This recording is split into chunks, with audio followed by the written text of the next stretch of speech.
Dá pra cortar essa parte, né? Fala, meu amigo, nós estamos aqui para o nosso quinto episódio de God First. Estamos mergulhando no livro de Atos e eu tenho certeza que hoje Deus vai falar com você. Já segue aqui o canal, manda o vídeo para as pessoas que queimam por Jesus junto com você e já pega também o teu caderno. Eu tenho certeza que Deus vai falar contigo através das Escrituras hoje. Nós paramos no episódio passado, naquele milagre onde Pedro e João estão indo para o templo na hora da oração e de repente eles declaram, Pedro na verdade olha para aquele paralítico e diz: eu não tenho ouro e nem prata, mas o que eu tenho eu te dou, em nome de Jesus, levanta e anda. E aquele paralítico de nascença é curado, ele entra no templo andando, saltando, glorificando a Deus, e nós vemos então que esse grande milagre abala as estruturas de Jerusalém. Nós iremos ler aqui a partir então do versículo 12. E quando Pedro viu isto, ele respondeu ao povo: homens de Israel, por que vós maravilhais disto? Ou por que olhais seriamente para nós como se por nosso próprio poder ou santidade fizéssemos este homem andar? O que nós vemos aqui? Que Pedro, ele não capitaliza nesse milagre apontando para o seu próprio ministério. Ou ele não aponta para o seu próprio nome, como que dizendo: olha como eu sou ungido, olha como eu sou especial, olha, eu sou o apóstolo Pedro. Eu queria então mostrar para vocês que o poder de Deus flui através da minha vida. Olha que milagre maravilhoso. Não, não, não, não, não. Pedro, ele aproveita o impacto daquele milagre para apontar para Jesus, aquele que é digno e merecedor de toda honra e de toda glória. Então ele, como se ele pegasse nesse milagre e ele fizesse uma pergunta para a multidão: por que vocês estão maravilhados? Acham que fizemos isso pelo nosso próprio poder ou pela nossa própria santidade? E o versículo 13 ele diz: o Deus de Abraão, de Isaque e de Jacó, o Deus de nossos pais, glorificou o seu filho Jesus, a quem vós entregastes e negastes na presença de Pilatos, tendo ele determinado que fosse solto. Meu irmão, Pedro está sendo usado por Deus aqui de uma maneira poderosa, porque então ele vê o milagre como um veículo para a propagação e para a proclamação do evangelho. Ele diz então: o Deus de Abraão, de Isaac e de Jacó, já conectando com o judeu. É o Deus de Abraão, de Isaac e de Jacó. Então já conecta ali com o povo de Jerusalém, dizendo que ele glorificou o seu filho Jesus Cristo. Então ele usa aquele milagre para apontar para Cristo. Jesus diz em Marcos 16: os sinais seguirão os que creem. O que são sinais? Os sinais apontam para um lugar ou para uma pessoa. Você que vai então pegar o teu carro daqui de Lisboa para o Porto. Existe então na autoestrada placas ou sinais como Porto a 150 quilômetros ou Porto a 100 quilômetros. Você não vai parar ao lado de uma placa ou ao lado de um sinal para adorar a placa. O sinal aponta para um local, aponta para um destino. E os sinais devem apontar para Jesus. Nós não adoramos os sinais, mas os sinais devem apontar para Cristo. Então, no momento que existe uma intervenção divina no teu culto, na tua reunião, a presença de Deus veio, pessoas foram curadas, pessoas foram libertas. Aproveite aquele momento para glorificar Jesus e proclame o nome de Jesus como aquele que realizou tal feito. Você que está na rua e de repente Deus usou você para curar um homem que não conseguia andar ou que tinha um gesso no braço e aquela pessoa foi curada, glórias a Deus. Agora apresenta para aquela pessoa quem que foi o autor daquela cura. Nós vemos então que Pedro, ele usa desse milagre para conectar com o coração do povo judeu e apresentar Jesus como o autor dessa façanha.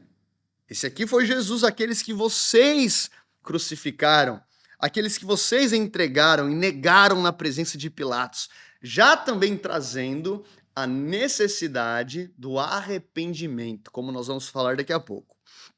Mas vós negaste o santo e o justo, versículo 14, e desejastes que vos fosse concedido um assassino. Ou seja, vocês trocaram o santo e o justo por Barrabás.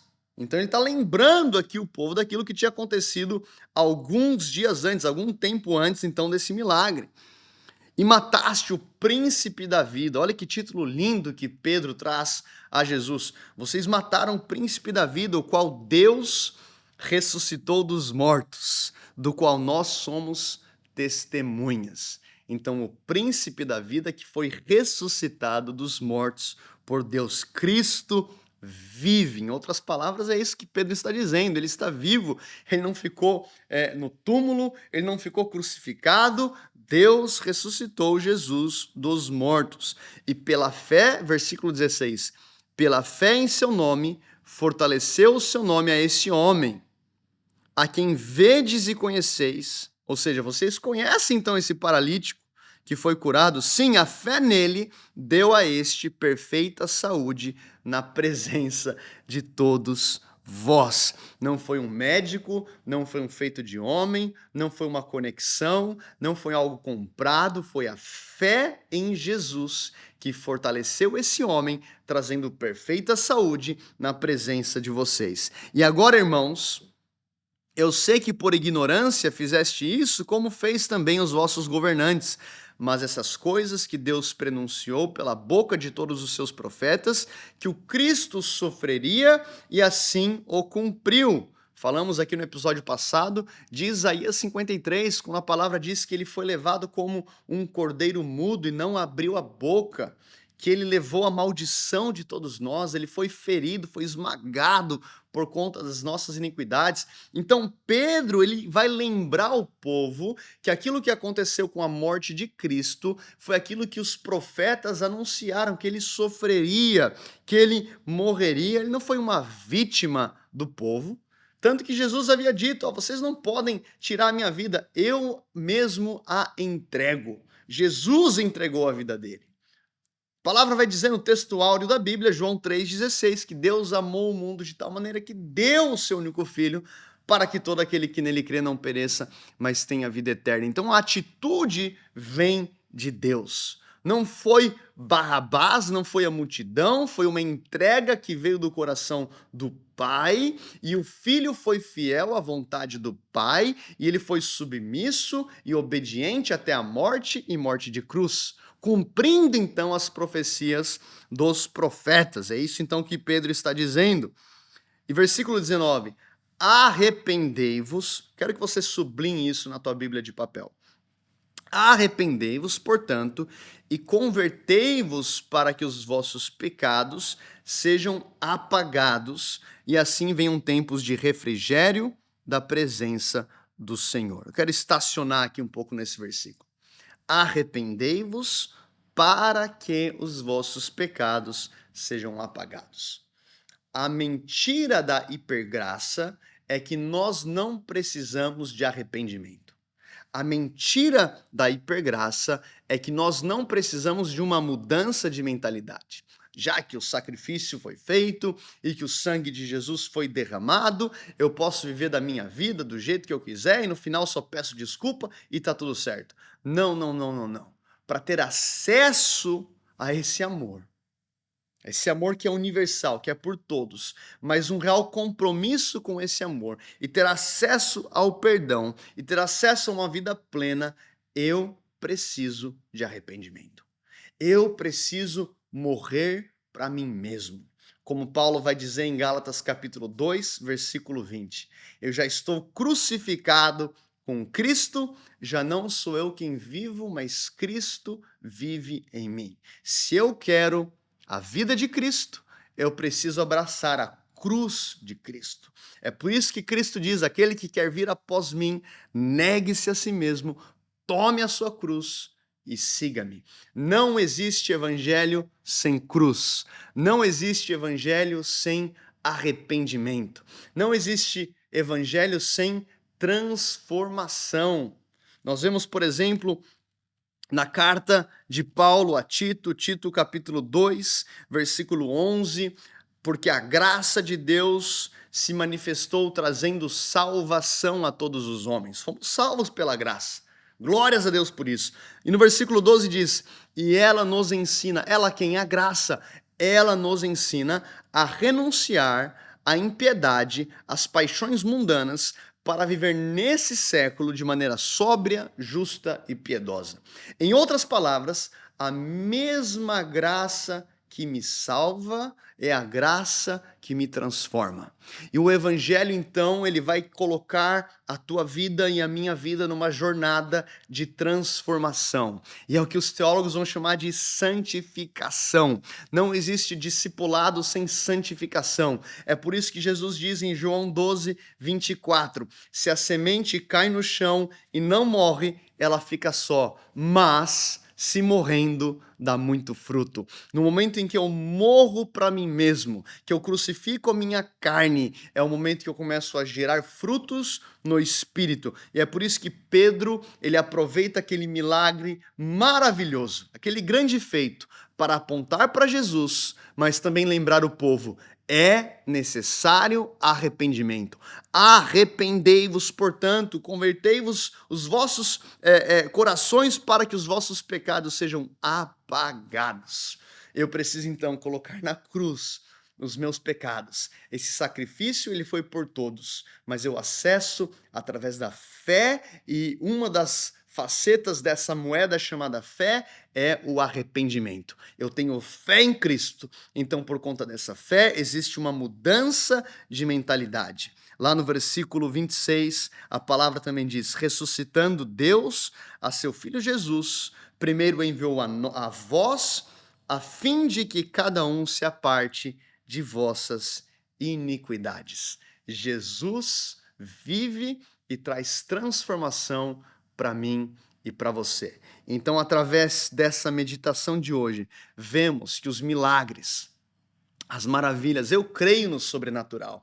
Já vi, cara, pó de ouro sendo liberado em cultos, manifestações poderosas do Espírito Santo.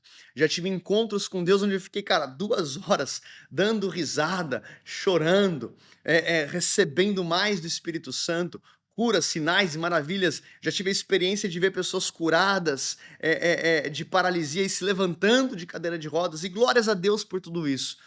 Porém, precisamos lembrar que sinais e maravilhas não devem servir para alimentar um entretenimento gospel, mas isso deve apontar para Jesus. Use os sinais, as maravilhas para apontar a Jesus e pregue o evangelho não para a aceitação da multidão, mas para a conversão dos pecadores.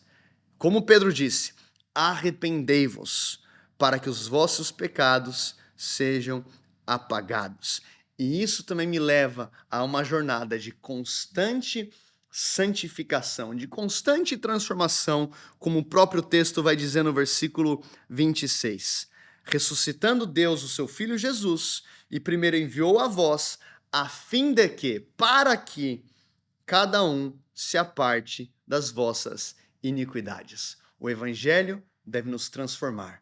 Eu quero que você convide agora o Espírito Santo e pergunte para ele, Deus, quais são as áreas na minha vida onde o Evangelho ainda vai me transformar? Quais são as situações, talvez no meu caráter, na minha vida, no meu comportamento que o Senhor quer tratar? Deus, eu quero te agradecer pela vida de cada um dos meus irmãos.